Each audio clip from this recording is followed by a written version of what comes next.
Today we're going to talk about the Democrats finally seizing on a winning formula just in time for 2024, and I interview Congressman Jamie Raskin about the Trump disqualification case in Colorado, Speaker Johnson's embrace of the Biden impeachment effort, and how to best engage with hesitant Democrats ahead of 2024. I'm Brian Tyler Cohen, and you're watching No Lie.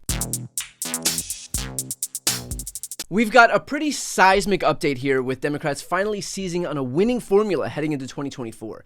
So up to now, when abortion rights has been on the ballot, Democrats have won. Just weeks ago, in this off-year election cycle, voters in Ohio voted to enshrine abortion rights into the state constitution. In that state, that's been trending away from Democrats for about a decade.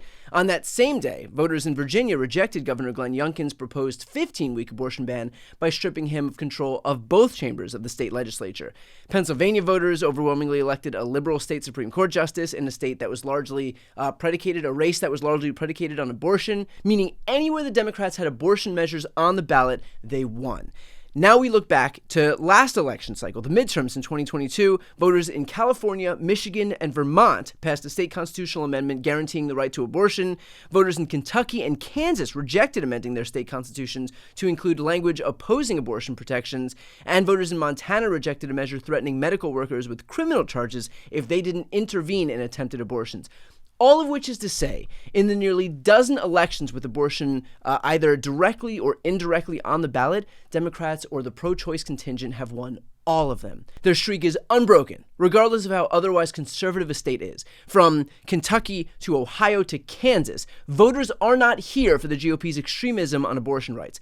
And so now, pro-choice advocates are working to get abortion measures on the ballot in a staggering 9 more states in 2024, which would obviously have major up-ballot implications for Democrats. And some of those states are ones in which Democrats desperately need the help. In Missouri, for example, there are currently as many as 11 different amendments taking different approaches to expanding abortion rights in the state, with the most promising being a constitutional amendment to legalize abortion up to the point of fetal viability. If that makes it on the ballot, it'll coincide with one of the Democrats' only major pickup opportunities in the U.S. Senate, where Democrat Lucas Kunce is taking on the least popular Republican senator currently running for re-election anywhere in the country, and that's Josh Hawley. There's also an effort in Florida to amend the state constitution to ban abortion restrictions up until fetal viability, and that's another state with a pickup opportunity for Democrats as far as the U.S. Senate is concerned.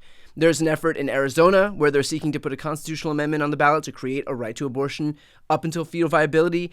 In that state, Republican Kari Lake will likely be facing off against Ruben Gallego in one of the country's closest must-win Senate races for Democrats. Moving over to Nevada, advocates are seeking their own constitutional amendment to protect abortion rights up until fetal viability and to restrict the ability of lawmakers to undo those protections. And Nevada's yet another state with a close Senate race coming up. And the only state, by the way, where Democrats lost their gubernatorial race in 2022, making it something of a blinking red light for Democrats.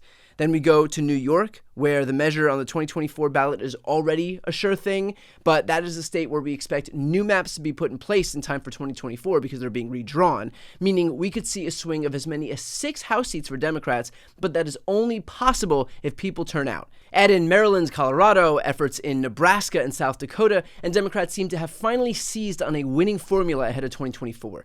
Because for as much doom forecasting as we're seeing from the media, the truth is that when abortion rights are on the ballot, Democrats win. Yes, even with Biden as president, old age and all, because despite the polls, despite the punditry, despite the media coverage writ large, Americans are able to recognize that there is one party out there seeking to strip away your rights and another party looking to protect them. And that's what's important. We know that the choice here is binary. And while people may be able to recognize that Democrats are not perfect, that these elections don't happen in a vacuum. They are a choice between two parties, and one party is currently trying to strip you of your bodily autonomy. And people tend to remember that when they're casting their ballots. So as long as Republicans want to continue plowing ahead with their extremist policies, Democrats should make sure that this question is put in front of every voter in as many states as possible. And luckily, they're not only doing that in 2024, but they're doing it in states where the stakes could not be higher. Next up is my interview with Congressman Jamie Raskin.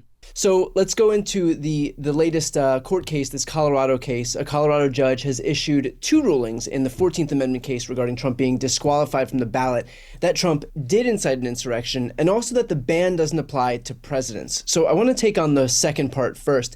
Do you agree with Judge Wallace's ruling that the language about banning officers of the United States doesn't apply to a president of the United States? I totally do not agree with that. you would have to believe that the framers of the 14th Amendment specifically banned people from becoming electors for president and vice president, that is, being in the Electoral College, but not banning the president himself or herself.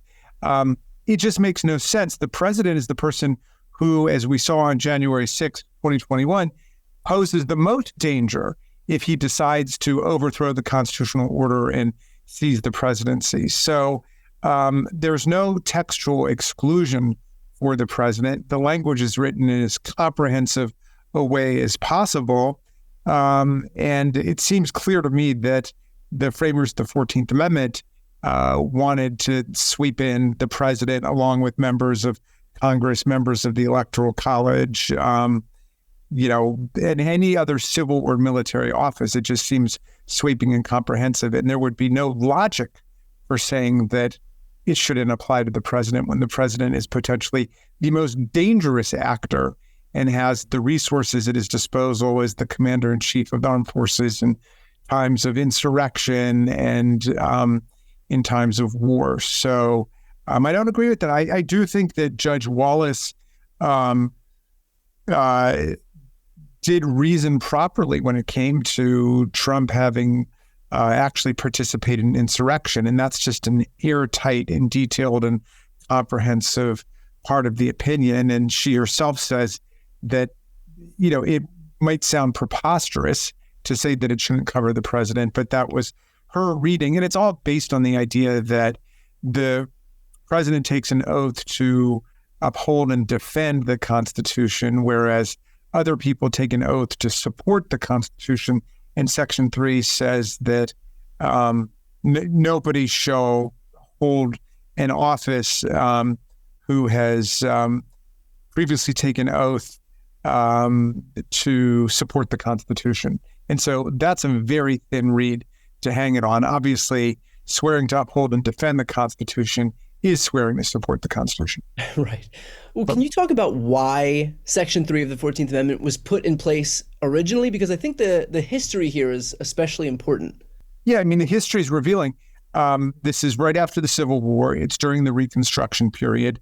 There were Confederates all over the South, former Confederates, who were planning a restoration of their power and wanted to get back into office. And originally, the legislative history is fascinating because originally the House wrote a Section 3 that was far more sweeping, and it said that anybody who participated in insurrection shall not be allowed to hold office or vote again at all. And when it got over to the Senate, they said that is way too broad. We want to zero in on the bullseye core of people who really pose the greatest danger to the republic. And so they said, we're not going to make it about suffrage and franchise. We'll make it about holding office, and it will only be those people who actually held office before, swore an oath, and then violated the oath by engaging in insurrection or rebellion. So you can see how it got drastically whittled down. But Donald Trump is right there in the center of the bullseye core. To watch the full interview with Jamie Raskin, click the thumbnail right here on the screen or check out the interviews playlist on my YouTube channel. You can also click the link on this screen for the audio version of this episode. And finally, to see more of my content, the subscribe button is on the screen as well.